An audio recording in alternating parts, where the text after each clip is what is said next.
તમને બધાને નવાઈ લાગશે કે અડધા બેભાન કરવા એટલે શું?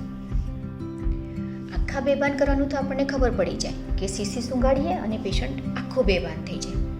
પણ અડધાએ બેભાન કરવામાં શું? શરીરના કયા ભાગમાં સીસી સૂંઘાડવામાં આવતી હશે? તો હું તમને આજે આ વિડીયોમાં અડધા બેભાન કરવા વિશેની માહિતી આપું. અડધા બેભાન કરવામાં અમે પેશન્ટના કમરના ભાગમાં એનેસ્થેશિયાનું ઇન્જેક્શન આપીએ છીએ અને એનો નાભીથી નીચેનો ભાગ બેભાન કરીએ છીએ થોડાક સમય માટે, જ્યાં સુધી ઓપરેશન પતે ને મોસ્ટલી ત્યાં સુધી.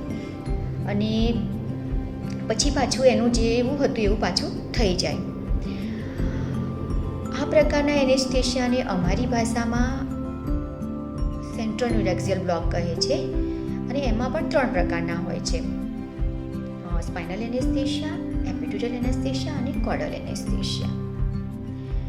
અને આ પ્રકારના એનેસ્થેશિયામાં મજાની વાત તો એ છે કે જ્યારે ઓપરેશન ચાલતું હોય ને ત્યારે પેશન્ટને ઓપરેશનની કંઈ ખબર ના પડતી હોય અને પેશન્ટ અમારી સાથે વાતો કરતું હોય છે.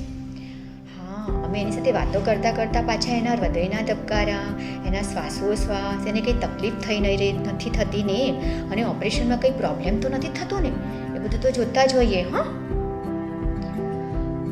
અને તમને એવું થશે કે આ પ્રકારનું એનેસ્થેશિયા શામાં વાપરવામાં, કયા ઓપરેશનમાં આપતા હશે? તો હું તમને કહી દઉં કે મોટા ભાગના સ્ત્રી રોગના ઓપરેશન, કે સિઝેરિયન સેક્શન છે, એબ્ડોમિનલ હિસ્ટ્રેક્ટોમી છે, વજનલ હિસ્ટ્રેક્ટોમી છે, પગમાં કોઈ ભાગમાં ફ્રેક્ચર થયું હોય ત્યારે અમે આ એનેસ્થેશિયા આપીએ, સારણગાંઠના ઓપરેશનમાં અમે આ પ્રકારનું એનેસ્થેશિયા આપીએ વગેરે ઘણા નાના મોટા ઓપરેશનમાં અમે આ પ્રકારનું એનેસ્થેશિયા આપીએ છીએ. હવે તમને સમજાય ને કે આ એનેસ્થેશિયા આપવાની અમારી આ બીજી કળા પણ કેટલી અદ્ભુત છે.